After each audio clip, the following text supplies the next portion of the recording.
Hello everyone, welcome back to my Dart programming series tutorial. So this tutorial is aimed for the beginner who never touched about any Dart programming language but want to learn about the Flutter. So this is our fifth tutorial about Dart programming language. So if you haven't checked my previous lesson, so feel free to check my previous video learning about Dart, how to set up the environment and how to declare a variable and know some basic data type and how to do the operate between two operand and also know some knowledge about the collection. So in today's video, we are going to talk the flow control in Dart. Okay, without further ado, let's get started. As before, I have already written down the code, so you don't need to waste too much time just watching my typing. So, and I hope I can talk more in detail and give you more explanation line by line, so you can have more understanding of what's going on. So first, I'm going to give you a quick definition about the flow control in Dart. So they actually, so as you can see, there are two types of control flow in Dart programming language. So the first one is a sequential control flow, and the other one would be iterative control flow. So what's the differences between them? So the sequential manner, so where a control structure ensures its statements are executed sequentially. However, if it's iterative flow control, so you will make sure the code will execute iteratively. So if you haven't get a clear understanding of what's different between two, no worry, we'll give you a real live real coding example and talking more about what's different between those two. So actually, if you need to write your flow control in Dart, so there are some keywords you need to know before, like if-else statement and for loop, while loop, and do while loop, and also like a break keyword and continue keyword, and a switch statement, and final will be assert. So let's go from the first one, how we make a decision in the Dart. So as you can see, the first one we are going to talk is the if statement. So the syntax would be very simple. So the syntax would be, first you write if keyword and you put a condition.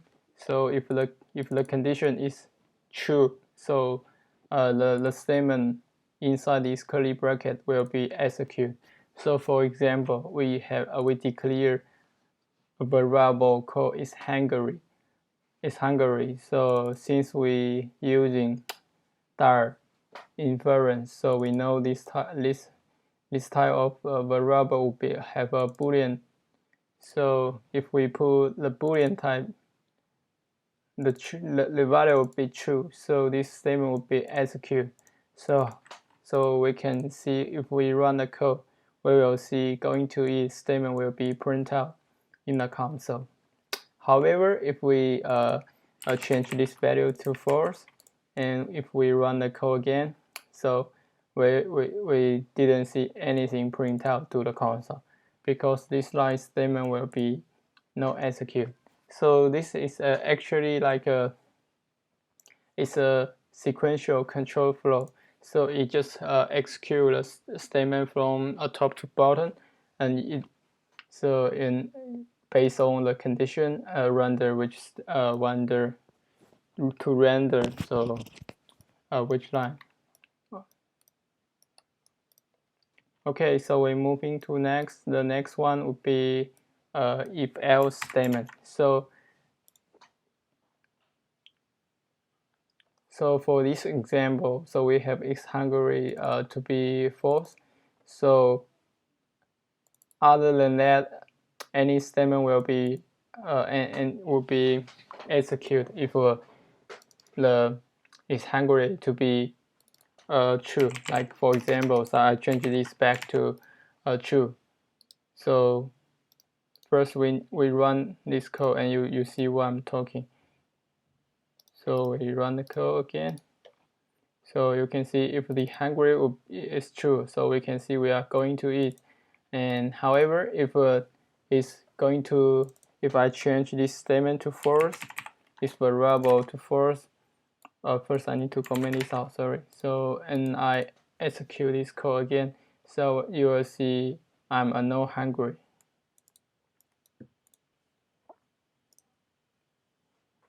Have a better idea now? Okay, so also we have another statement like a call else if. The else if statement. So the syntax would be first you give the first condition, then you give in the second condition. So other than those two, so all other than those two conditions, so the code will be executed here in the else statement. So for example, I give the I declare a variable call time, and I give it a string type of morning. So if the time is equal to morning, so you see this expression will be a value to true. So this line will be executed. So it will print out this good morning. So let's see.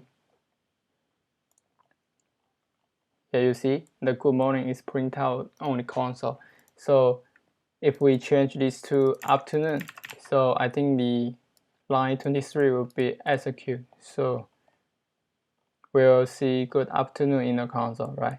So if other than that, so for example, if I type evening, so sorry, this one evening. So even I didn't say this one would be condition would be evening, but because you will first check the first condition, so it didn't match. So you will go to the second condition, it didn't match. So you will just go to the last and print out the last one. So it will give you good evening, right? So and also we can specify like a multiple else if statement. So you can see, so we can have a multiple else statement, and it's allowed. So it's just basically for like a condition I'm making. So only one of those statement will be executed. Only one of those. So another shortcut for this is else statement. So if you only have two conditions, like this one, so we can using ternary operator. So what's ternary operator? So it's kind of like shortcut. So for example, you want to compare two values. So the easy way you're right, it's like you're using to compare if A is greater than B, so you assign the first value. Other than that, you will be assign in the second value. So first, let me run the code. You see the result, and we can talk more. So you see the result will be set to 3 because the B is the largest one. So you see the 2 is smaller than B, so you will be assigned the second value to its result. So this line of code is simply the same as the first one.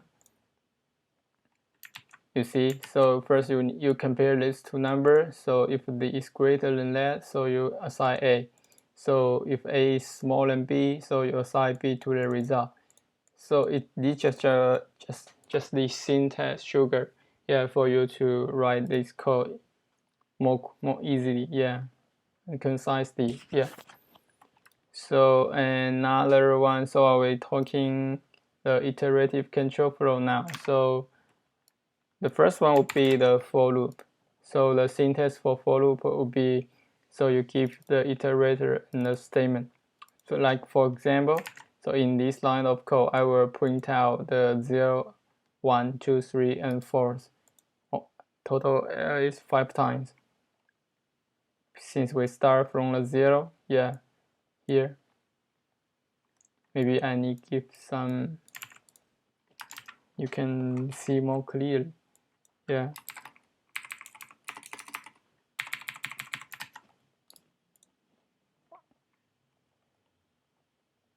So from here, we have a 0, 1, 2, 3, and 4, totally 5 number. Yeah, because 4 is smaller than 5, so you will stop when it aims to 5. Yeah, also 5 is not going to print out in the console. So there is another way, so you can use it's a for enhanced loop. But before that, I will talking about how we using for loop inside to check the element in array. So in array, we can get the arrays, the length of array using array.length, this attribute. So we can get the length of array. So we write this line of code. So first we declare a variable and start from 0. So basically you will start from 0 and end with the last element, because you see the last element would be 4. So if I is smaller than 4, since the index start from 0, so you see you will print the index will go from 1, 0, 1, 2, 3, and stop at 4. So you see we print we're using NAND list this square bracket to access the element. So you will see all the number print out in the console. So let's go to print it out. Here you see I print out all the elements in this array. So another way to print out the element inside the array, so we can use for enhanced loop, or simply just declare a variable. This one is means each element in this NAND list. So I print out this element. Yeah, it's the same in the previous. The output will be the same.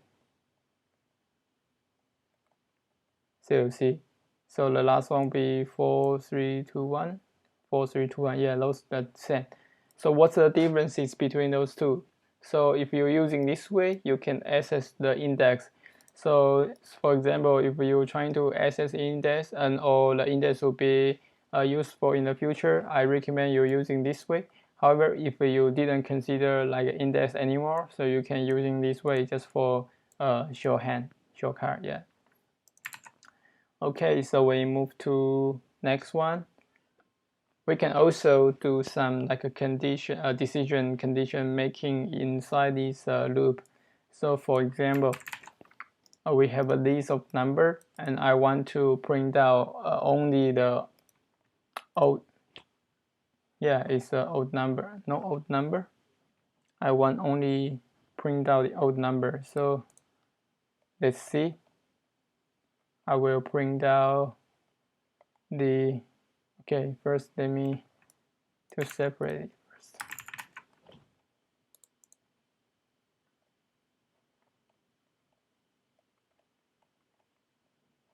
Yeah, all the number will be printed out.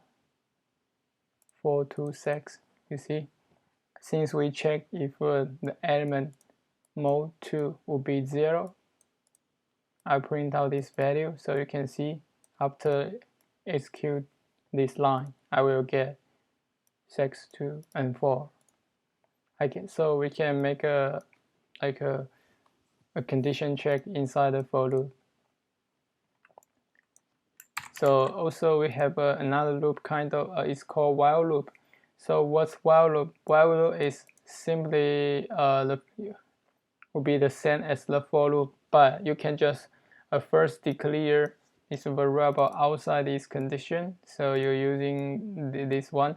You declare the count variable, and you just check the count variable if it is small or equal than 10. So you print out this value. But remember, you need to increase this count, because if you forgot this line of code, so you will make a infinite loop. So you probably will run something like a Stack Overflow. Let's run this line of code. So I think we will print out 1 to 10. Yes, 1 to 10. You see, 1 to 10. Yeah. Okay, so let's go. Next one is a do while statement. Do while. Just grab this divider. Okay, so you see, the do while maybe, which is you will run this line of code first, then you will check this condition if it goes true. If it's true, so you will continue run this code. Other than that, you will be like a stop after the condition is false. So let me run the code first. You can see here, I think we have the door state true. Since we changed the state in here, so you will first print out the current state since the open is true. So after that, I change the open to false.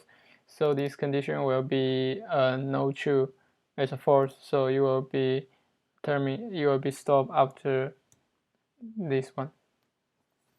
Okay, so next one is those two keywords, break and continue. So what's the break and continue? So let me grab this divider first. Okay, divider first. Okay, maybe I comment out this one. Will be more clear to see.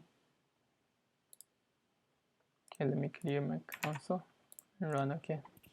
So because if I check if the element is equal to 2, I just break out this loop, you see.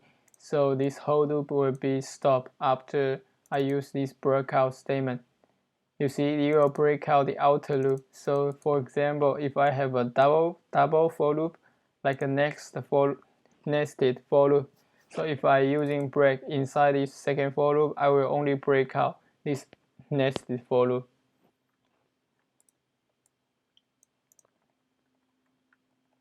So the next one will be continue. So what's the differences between break and continue? Continue is kind of skip. So you will skip the print the number 2 and you will print 0, 1. I think it will be 0, 1, 3, 4. You see here, because you will skip the 2. Continue like it kind of like you will continue executing this line. You will ignore this line of code. Okay, the next one will be switch statement. So what's switch statement? So for example, you have this variable and you need to check, you need to run different kind of you need to make different situation based on this variable. So you can do it using like if else statement, but you will be probably like write too much if else statement. So the switch case is just more readable. Yeah, you can using this one. So for example, so you put the condition here. So if the day is equal 0, so I just print out the Sunday. You can see, but you need to make sure every line of code you have a break statement. So because if you didn't have a list break statement, so you will first check in me this one. You will also print out those two if you didn't have this line of code. So you actually print those two. But since the Visual Studio is so smart and you already point out our like error, the compiler already give out error. So I think it's very good to write down the break statement after each case, you see. So if you didn't find the 1, so you will go to the default case, which is something go wrong in here. So for example, first I give it 0, so I think it will be print out Sunday. So let's see. Yeah, so if I give it something like a 10, so it will be go to the last line, the default one will be something wrong, right? Yeah, you can see here. Okay, so I think last one will be assert. So assert just like, so like for condition check. So since we are using the latest star version, so it already is non-safe with non-safety. So if you're using the star code like version is earlier, so if you execute this line of code, so you will throw the error. If you didn't meet this statement, you will be throw error. However, in this line of code, it didn't. I didn't see anything here. Yeah, I print out the value will be now because I didn't assign anything to it. I just declare it. I didn't assign anything. Okay, so I think that's all for today, and this is just a very short video, and I just give you quickly understand how to write flow control in Dart. So in the coming lesson, I'm going to talk the classes. Okay, thank you for watching, and see you in next video.